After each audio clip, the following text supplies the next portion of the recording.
Mom just signed the papers. It's easier for everyone that way. The words sounded casual, almost harmless, floating across my warm little kitchen like the steam from my evening tea. But they carried something heavier than I could name, something that pressed on my chest. Sunday sunlight filtered through lace curtains, the same ones I'd ironed that morning. The clink of his coffee mug against the table was ordinary familiar, and yet it was the sound of a crack beginning in my life. Before I go on, I want to hear from you. Have you ever faced a moment when someone you trusted pushed you too far? Leave your thoughts down below. Tell me where in the world you're watching from. And if stories like this make you feel something deep inside, subscribe and stay with me. You'll never miss what comes next. My name is Margaret Miller, and I am 67 years old. I spent 40 years as a nurse patching up wounds and holding hands through nights of fever. I buried my husband 10 years ago and kept the little house we built together just outside Dallas, Texas. It is small, nothing fancy, white siding, green shutters, a yard where daisies still sprout each spring. It is the only piece of stability I have left, the only ground that reminds me who I am. My son, David, 42, sat across from me at that table. Once he was the boy who used to run down these halls with scraped knees and laughter. Now he was a man with restless eyes, a man who hadn't held a steady job in years, a man who leaned on me more than he ever should have. And now he wanted my house. "I'm not signing anything, David," I said. My voice surprised me, firmer than I intended, stronger than I felt. "This home belongs to me, to your father's memory. I will live here until my last day." His jaw clenched. The muscles in his face twitched as if he were holding back a storm. For a long moment, he didn't speak. He just stared, and the silence between us stretched thin like glass, ready to shatter. I could almost hear the echoes of my husband's voice saying, "Stand tall, Maggie. Don't give in." Then all at once, David smiled. Too quick, too smooth. "You're right, Mom. I shouldn't have pressured you. Forget I even brought it up." It was a smile I had seen before, the smile of a boy caught stealing quarters from my purse, the smile of a teenager making excuses for grades he never earned. It never reached his eyes. His apology fell into the room like a stone, into a well too heavy, too hollow. But part of me wanted to believe him, because that's what mothers do.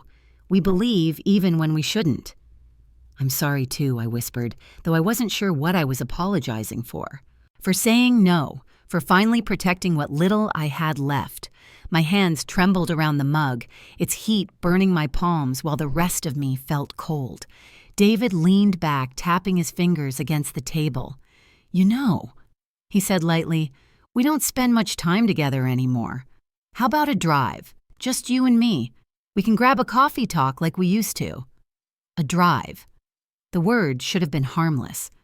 But something about the way he said it, too, rehearsed too gentle, unsettled me. The room seemed to shrink.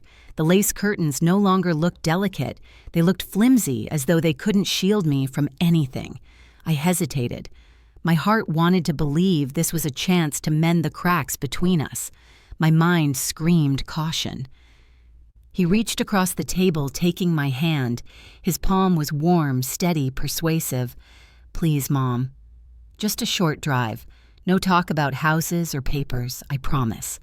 Promises. I'd heard so many from him. Promises to find work. Promises to change. Promises to treat me better.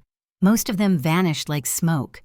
And yet the softness of his voice, the pleading in his eyes there, was a part of me, the mother part, that still longed for my little boy back.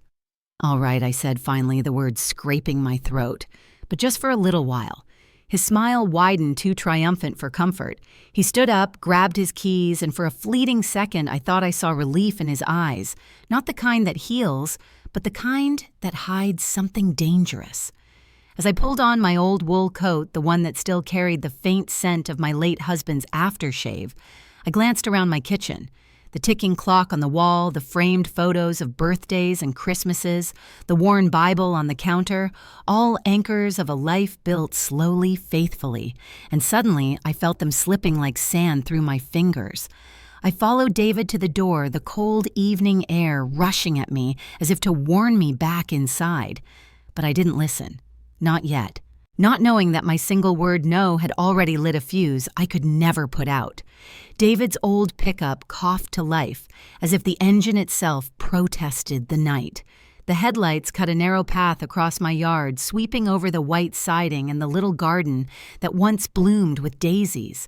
For a second, I almost told him to stop, to let me go back inside, to sink into my chair with a cup of tea. But my feet kept moving one step after another until I was climbing into the truck beside my son. The door groaned as I pulled it shut. Inside, the air smelled of gasoline and stale fast food wrappers. My hands rested on my purse, clenched tight, as if I were holding on to something more than a few dollars and my ID. From across the street, I noticed a curtain twitch. Mrs. Johnson's face appeared for only a moment pale against the glow of her living room lamp. Her eyes followed the truck, her mouth pressed into a worried line. She knew David. She'd seen the way his temper snapped like dry branches, and her look sharp questioning stayed with me as we rolled away from my house. "See, Mom? Feels good to get out, doesn't it?" David's voice was soft, almost cheerful. Too cheerful. I forced a smile. "It's been a while since we've driven anywhere together." He drummed his fingers on the steering wheel. The rhythm was restless, too quick. "Exactly. Just us. Like when I was a kid.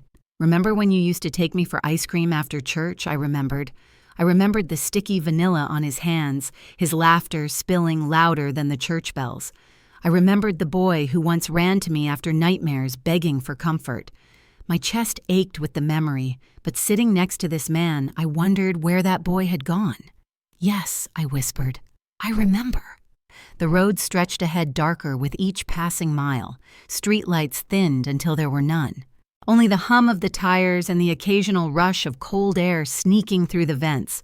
I pulled my coat tighter. "Where are we going?" I asked, trying to sound casual. "Nowhere special. Just a drive," he said. His eyes stayed locked on the asphalt, his knuckles white on the wheel. "Relax. Enjoy the ride."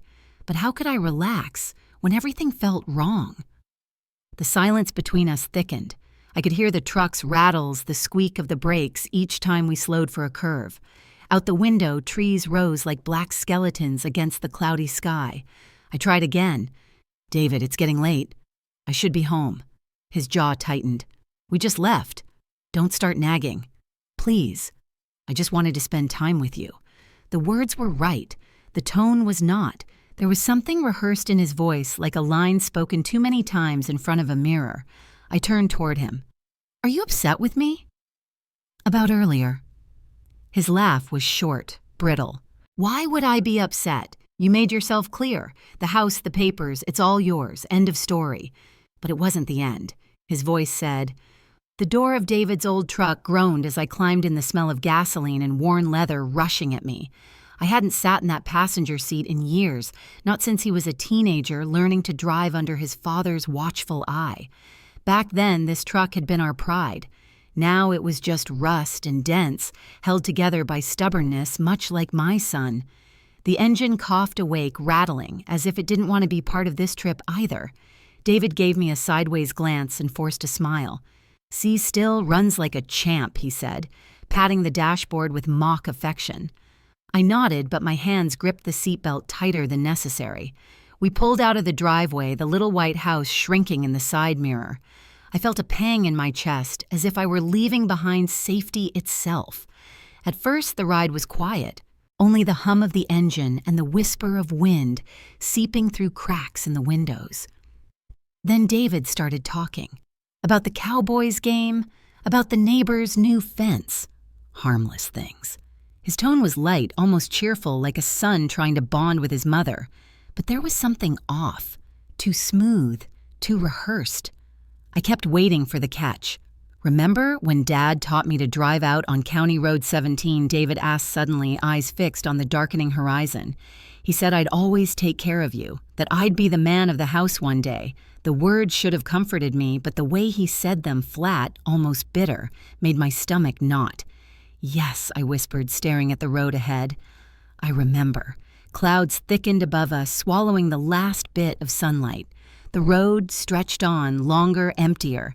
Houses gave way to fields, fields gave way to barren patches of dirt and skeletal trees. The town disappeared behind us like it had never been there at all. I glanced at David. His hands clutched the steering wheel too tight, knuckles pale. His jaw worked as though he were chewing on words he wouldn't say. "Where exactly are we going?" I asked, trying to keep my voice steady. He didn't answer right away, just pressed harder on the gas. Finally, he said, "Out, just out, away from everything for a while." The answer didn't settle me. It chilled me. The silence grew heavier, pressing against the glass. I shifted in my seat, memories bubbling up uninvited. Times when David would storm out of the house after losing at cards. Nights he'd disappear with money borrowed under promises he never kept. The look in his eyes, then restless, hungry, was the same look I saw now reflected in the windshield. "David," I said gently, "if there's something you need to tell me, just say it." He laughed short and sharp. "You wouldn't listen. You never do." The words cut. I opened my mouth to protest, but stopped, because he wasn't entirely wrong. I had ignored the warning signs for years, hoping he would change, hoping he would grow into the man I dreamed he could be. The truck jolted over a pothole, snapping me back. My hand flew to the dashboard to steady myself. "Careful," I muttered. "Relax, Mom," he shot back. His voice had lost that forced warmth. Now it was clipped colder. I know these roads better than anyone, but I didn't recognize this road. I didn't recognize this version of my son either. Outside, the world blurred bare branches whipping past fields, stretching endless under a gray sky that looked ready to break open. Inside, the air grew tight, suffocating. "David," I tried again, softer this time. "Let's turn back. It's getting late." He smirked, eyes never leaving the road. "Always so nervous. You think I'd hurt you?" The question hung in the air like a blade. He said it with a hint of amusement, but underneath was something darker. I swallowed hard, my throat dry. "You're my son," I whispered. It was both a statement and a plea. For a brief second, his grip on the wheel loosened, his shoulders slumped. But then he straightened, jaw locked again. "Yeah, I'm your son." And sons don't stay kids forever. The truck sped faster, the scenery rushing by like shadows chasing us. I pressed my back against the seat, heart pounding in rhythm with the tires thumping over the cracked asphalt. Every instinct in me screamed that I should have never left that kitchen, that I should have held on to the smell of tea, the ticking clock, the warmth of home. Instead, I was here in this rattling truck with a man I no longer fully recognized. And as the sky grew darker, so did my fear. Because I realized this wasn't just a drive. This was a journey into something I might not come back from. The truck roared deeper into the emptiness until even the faint glow of the town was gone. The sky sagged heavy with clouds, and the road stretched like a black ribbon through nowhere. My chest tightened. Every mile felt like a step further from the world I knew, from safety, from reason itself. Then without warning, David slammed the brakes. My body lurched forward, seatbelt locking against my chest. The truck skidded to a stop in the middle of a desolate county road, surrounded by nothing but fields of dead grass, whispering under the wind. "What are you doing?" I gasped, my hand clutching the dashboard. David turned to me.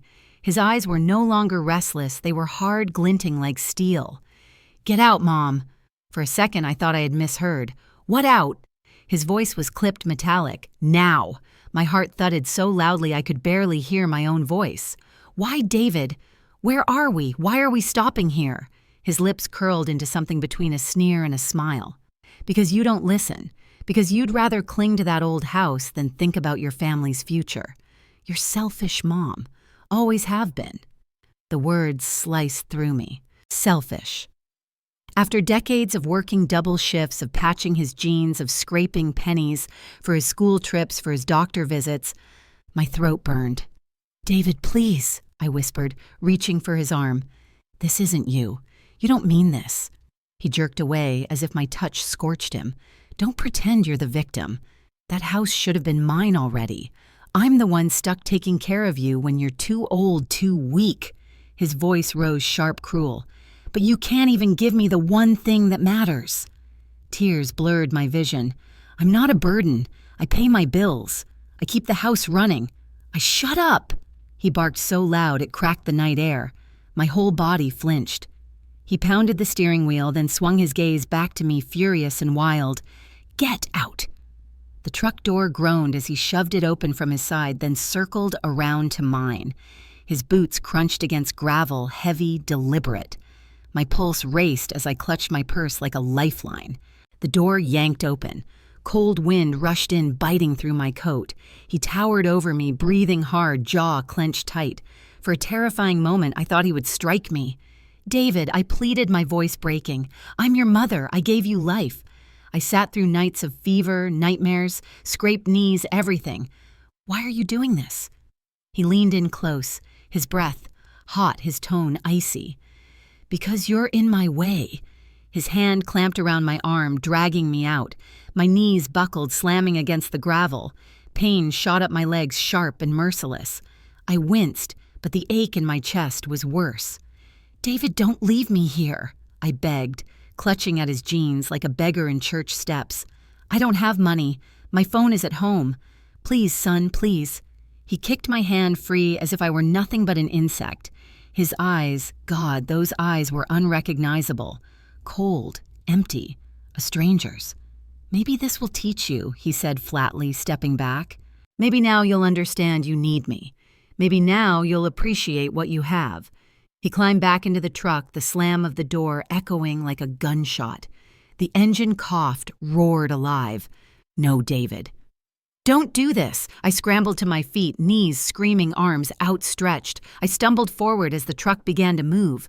My old legs tried to keep up, but the red taillights blurred, shrinking, swallowed by darkness. David, I'm your mother! My voice tore from my throat, raw, useless. The truck vanished into the horizon. The sound of the engine faded until there was nothing. Just silence.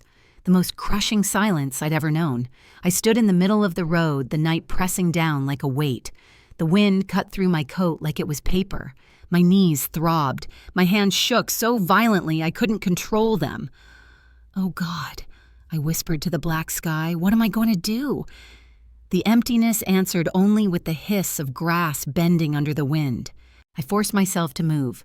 One step, then another, each one agony. My shoes weren't made for walking miles, but I had no choice. I couldn't freeze out here. I couldn't just collapse. I thought of my bed, the quilt I'd sewn with my husband, the framed photos of my son as a child. Smiling, sweet, promising he'd always take care of me. When had that boy vanished? When had he become this man who left me stranded like a stray dog? Tears ran down my cheeks, freezing against my skin. I tasted salt and despair. But beneath it, something else stirred. Not strength, not yet, but a stubborn refusal to let him be the end of me. So I kept walking, alone, into the dark, toward nothing, but alive. The darkness wrapped around me like a shroud as I stumbled forward, the crunch of gravel under my shoes, the only proof I still existed. My knees ached. My breath puffed white in the freezing air. The red glow of David's taillights was long gone. All that remained was the road, a narrow, endless strip, vanishing into black. Each step felt heavier than the last. My legs trembled, my chest burned, but I forced myself onward. Stopping meant surrender. Stopping meant freezing, or worse, never being found at all. The silence pressed in, broken only by the moan of the wind as it swept across the barren fields. The sound was almost human, like whispers chasing me. My heart pounded harder. I wanted to believe it was just the wind, but fear made me see shadows where there were none, shapes moving in the weeds. I clutched the lapel of my coat tighter. My fingers brushed against something hard inside the pocket, a small silver cross on a thin chain, my husband's. I had slipped it in there years ago after the funeral, telling myself it would keep me safe. Now, under the merciless sky, it felt like the only warmth I had left. Oh, Lord, I whispered, voice breaking. Don't let me die out here. The words steamed into the night, carried away as quickly as I spoke them. But even that small prayer steadied me. Memories surfaced sharp and vivid. Nights in the hospital where I worked as a young nurse holding hands of men trembling from fever. whispering that they weren't alone. Nights rocking David as a baby, his body hot with sickness, begging God to give me the strength to keep him alive. Nights sitting by my husband's side when cancer tore him down to bones and breath, and still I stayed combing his hair, kissing his forehead, telling him he wasn't alone. And now, here I was, alone, betrayed by the very boy I had once prayed over. My steps faltered. A sob clawed up my throat, but I bit it back. Crying wouldn't warm me. Crying wouldn't bring help. I had walked through nights darker than this, I reminded myself. If I survived those, I could survive this. I fixed my eyes on the faint line of road stretching ahead, letting the rhythm of walking drown out despair. Left foot, left, right. A soldier's march. The nurse in me remembered as long as you keep moving, the body stays alive. Still, the cold gnawed deeper. My toes went numb, my hands stiff. I flexed them, rubbed them together, whispered, "Keep going, Maggie. Just keep going." At some point, I don't know how long, I thought I heard an engine. I spun around, hope flaring like fire in my chest, but the road behind me was empty. The sound dissolved into the wind. False hope. Worse than silence. I gripped the cross again, pressed it into my palm until the edges bit into skin. The sting anchored me. I thought of my husband's voice, deep and steady.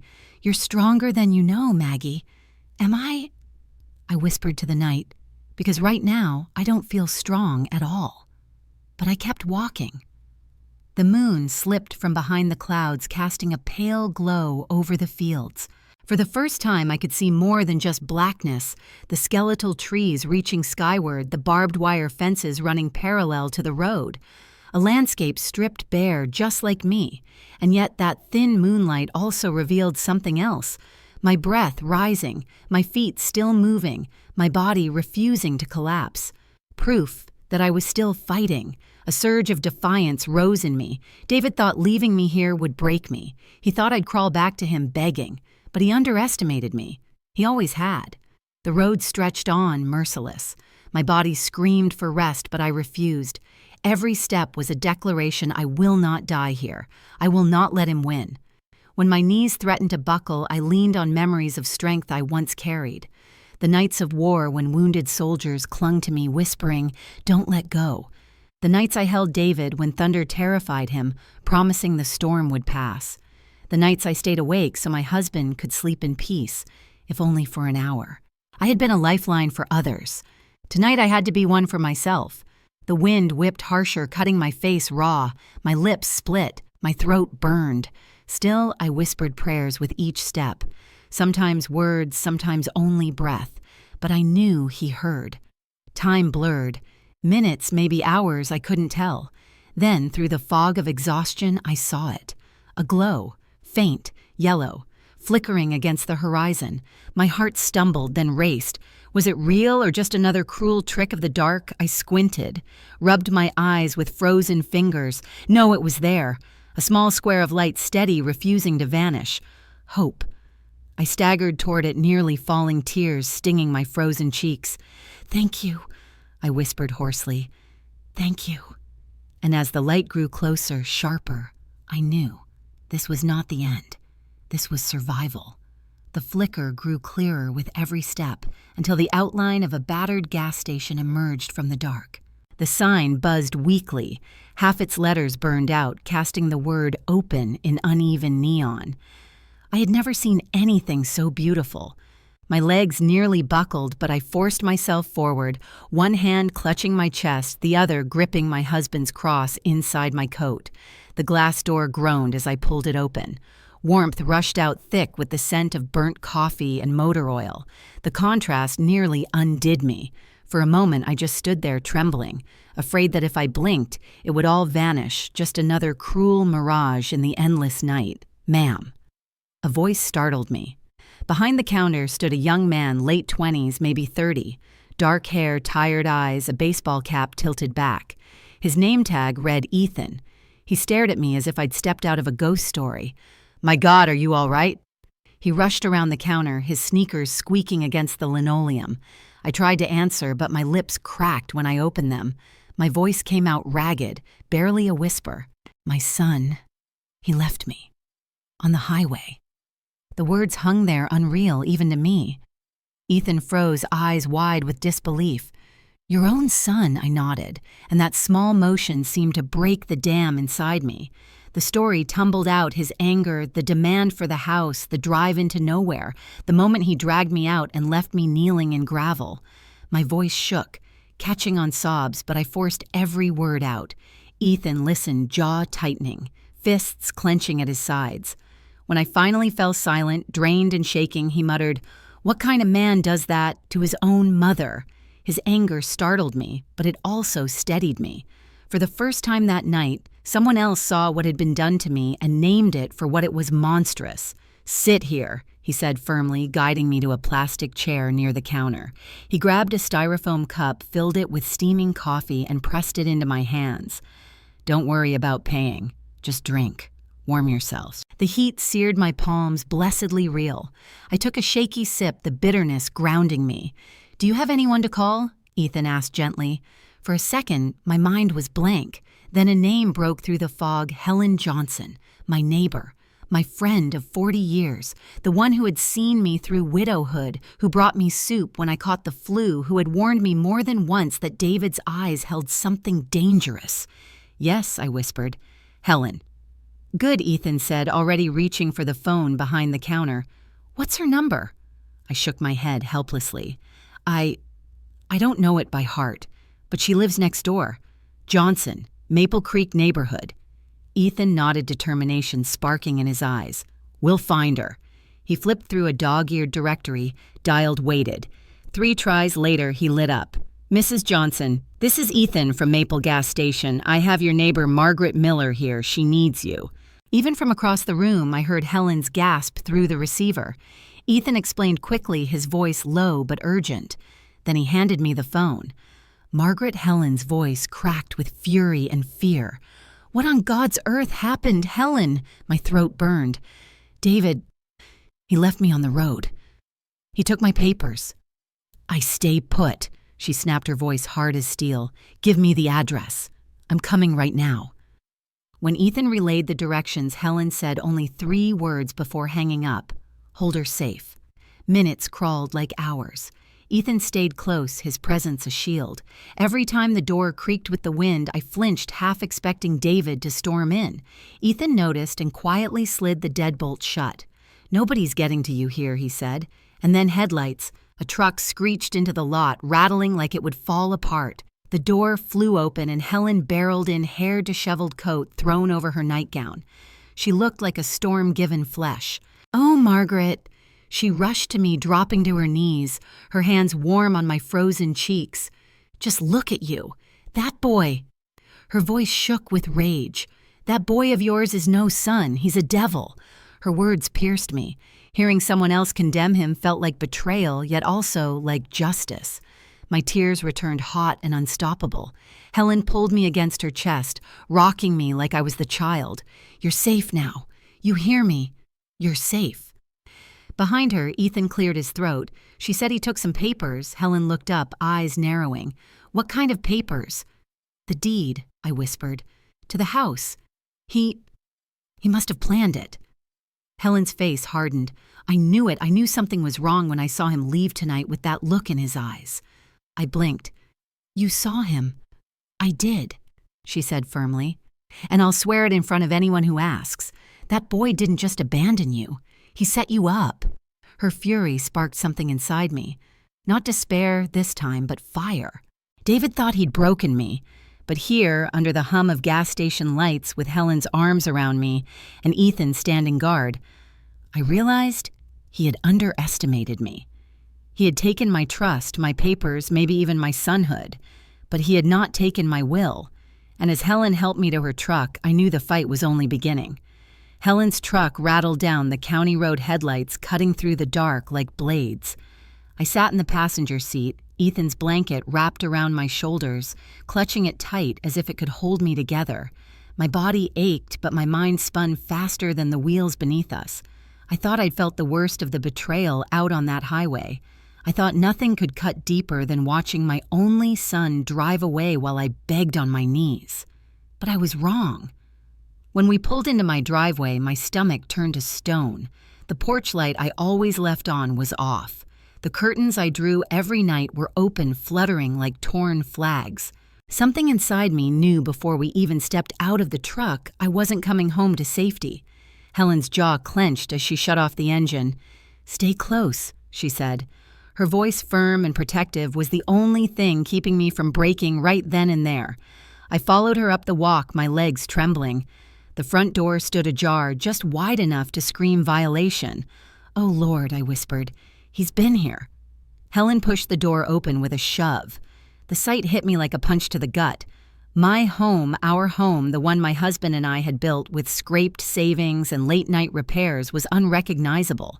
Drawers yanked out, contents spilled across the floor. Cushions slashed open, feathers scattered like snow. Papers torn, photo frames smashed. My wedding picture cracked straight through my husband's smile. I gasped the sound raw animal. My knees nearly gave out. No, not this." Helen's arm shot out to steady me. Her voice was hard. "Margaret, listen to me. This isn't just anger. This was planned." She turned me toward her, her eyes sharp. "I saw him. Tonight. After he dumped you. He came back here." My head snapped up. "When I was watering my plants," Helen said, voice low but steady. "Saw his truck pull up. He had keys, went straight inside. Stayed over an hour. And when he left..." She swallowed, her fists clenched. "He carried out a box, heavy, like it mattered." The room tilted. A hot wave of realization crashed over me, stronger than any wind on that highway. "He wasn't just abandoning me," I whispered, my voice breaking. "He was distracting me, getting me out of the way." Helen nodded grimly. "That's right. He wanted you far enough gone so he could take what he came for." My breath caught sharp and painful. The box, the papers, the deed. Every receipt, every scrap of proof that the house was mine and mine alone. The sob tore from me before I could stop it. I sank onto the overturned sofa, clutching the blanket tighter. "He stole my life," I cried. "Not just my trust, not just my safety, everything. He took everything." The house seemed to echo with the ghosts of my husband's laughter, the clink of dishes from family dinners, the creak of the stairs David once ran down as a boy. All of it poisoned now, all of it violated. Helen knelt in front of me, her hands gripping mine. "Margaret, look at me." Her voice cut through the chaos like a bell. "This isn't the end. He doesn't get to win. Not while I'm here. Not while you're breathing." But I could barely hear her over the rush of my own thoughts. My son, my boy. The baby I'd sung lullabies to, the teenager I defended when the neighbors whispered the man I still believed might change. He hadn't just betrayed me in anger. He had schemed. He had calculated. He had chosen to steal from me. The truth was uglier than anything I had let myself imagine. I forced myself to stand, though my legs shook.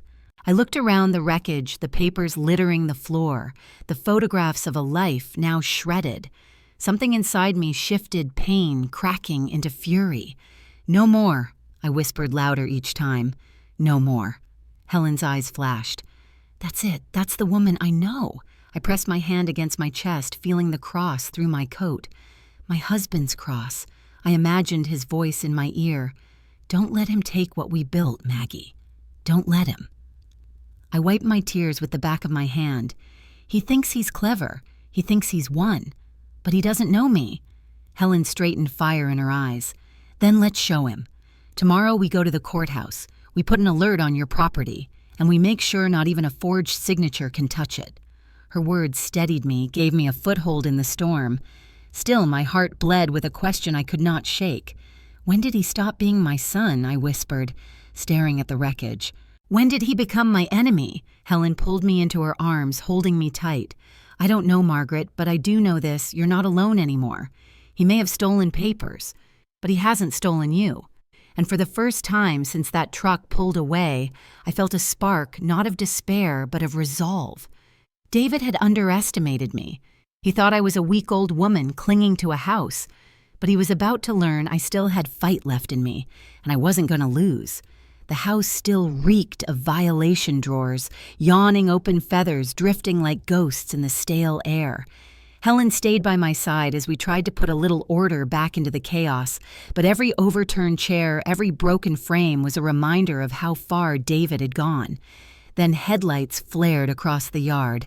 My heart seized. For one wild second, I thought he had come back. But when the knock rattled the front door, it wasn't angry. It was timid, uncertain. Helen shot me a wary look, then opened it just a crack. "Grandma," a trembling voice. I froze. That voice, high, fragile but achingly familiar. Emily. My granddaughter stood on the porch, bundled in a sweatshirt too thin for the night, her backpack slung over one shoulder. Her eyes, David's eyes, but softer, brimmed with tears. Before I could speak, she rushed in and threw her arms around me. "Grandma, I had to come. I couldn't stay quiet anymore." I held her tight, though my body shook with questions.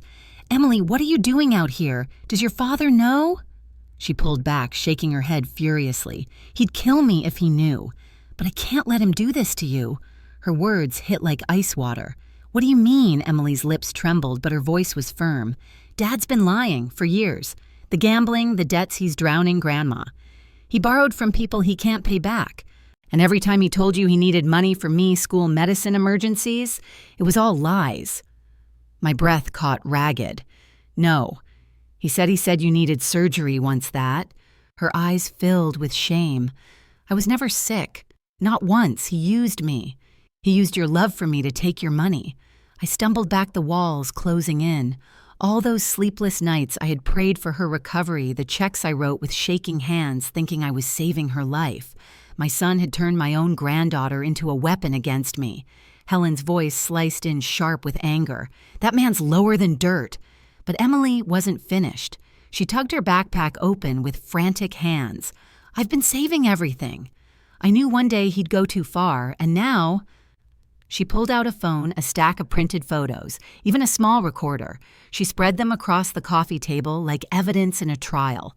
The photos, David at a casino chips stacked in front of him, Vanessa draped over his arm in a red dress. David buying expensive liquor, laughing in restaurants I could never afford. The recordings, his voice low and venomous. The old woman stubborn, "But I'll get those papers. Once I have the deed, she won't have a say." And Vanessa's purr in reply, "Just make her sign something. Or leave her out of the house long enough. We'll handle it." I covered my mouth, nausea rising. It wasn't just theft. It was conspiracy. It was betrayal calculated down to the minute. Emily's hands shook as she pushed the recorder toward me. "I've been hiding this for months. He threatened me when he found out I suspected something. Said if I ever talked, I'd never see you again." The room swayed. My knees nearly gave, but Helen gripped my arm, steady as steel. "Margaret, breathe. Listen to her." Emily's eyes pleaded with me. "Grandma, I couldn't stay quiet. Not after tonight. He's dangerous. He's not going to stop until he takes everything from you." I looked at her, my granddaughter, only 22, caught between loyalty and survival. She had risked everything to bring me the truth. My throat tightened with both pride and grief. "Oh, sweetheart," I whispered, brushing her hair back. "He used you, too. You've carried this alone." Emily shook her head. "Not anymore. We can stop him. But we have to be smart. He's desperate. And desperate people—" Her voice cracked. "Desperate people do terrible things." I stared at the shattered photos of my past, the evidence of my son's sins laid bare on the table. And for the first time in years, I felt something shift inside me. Not fear, not grief, but resolve. "He thinks I'm weak," I said slowly, my voice hardening. "He thinks I'll cave because he's my son. But he doesn't know me anymore." Helen's eyes gleamed. "Then it's time to show him." I looked at Emily, her face pale but fierce. "You've given us the truth, child, and now we'll use it." The betrayal had hollowed me out, but in its place something stronger was taking root. I wasn't just a mother anymore. I was a grandmother, a fighter, a woman with allies and evidence. David thought he had cornered me, but what he didn't see was that he had also awakened a part of me I thought long dead, the part that refused to be broken, The evidence Emily laid on my coffee table still seemed to glow in the dim light, a dark crown of my son's sins. Photos, recordings, paper trails, proof of every lie, every theft, every betrayal. Helen sat close, her arm steady on my shoulder. Emily leaned forward, her hands trembling, but her jaw set. We were three women bound by one truth: David wasn't going to stop until he got what he wanted. And then pounding at the door. Not the timid knock of my granddaughter, not the hollow creak of the wind. This was rage fists, slamming wood, rattling hinges. "Open up. I know you're in there." His voice, raw, desperate, furious, cut through the night. Emily paled. "It's Dad."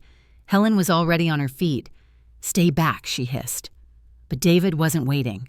Glass shattered in the kitchen, the sound sharp as gunfire. My heart lurched. He was inside.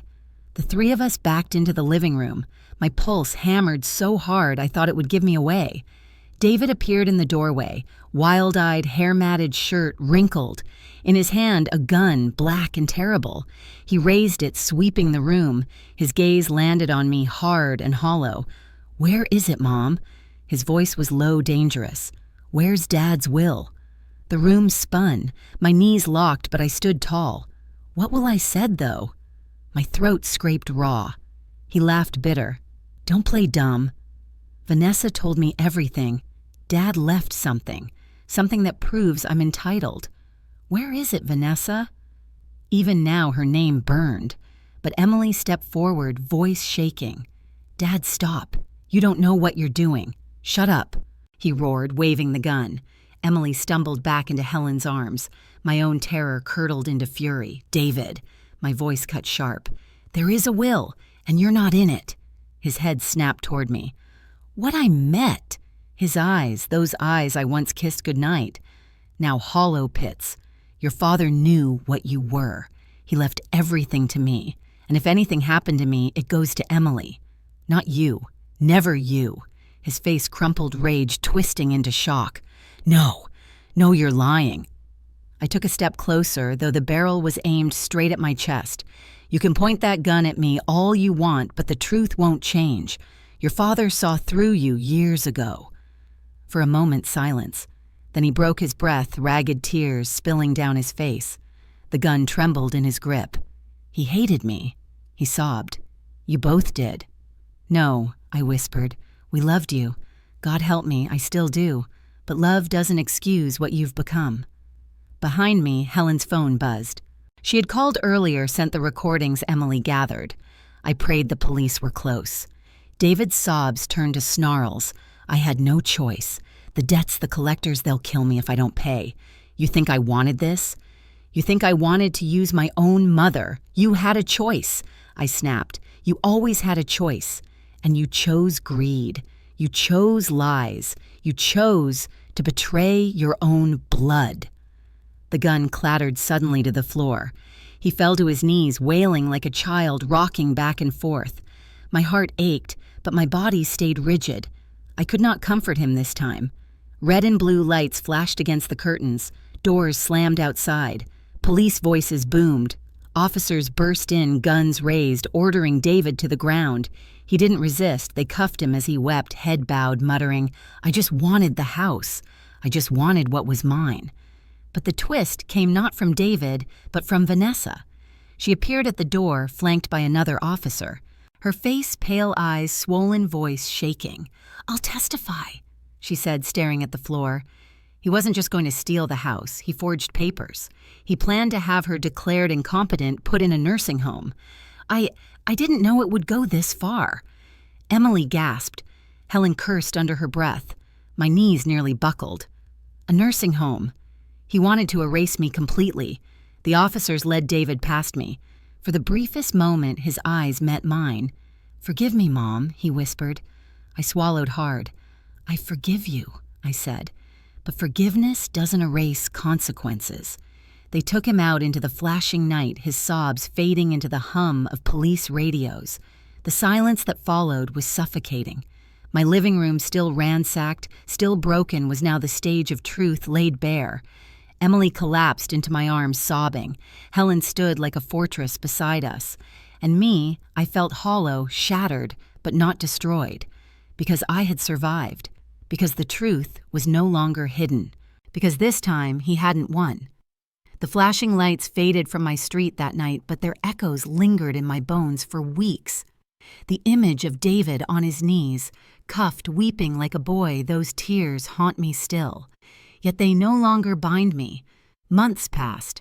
The police did their work. The courts saw the evidence, Emily's recordings, Helen's testimony, even Vanessa's reluctant confession.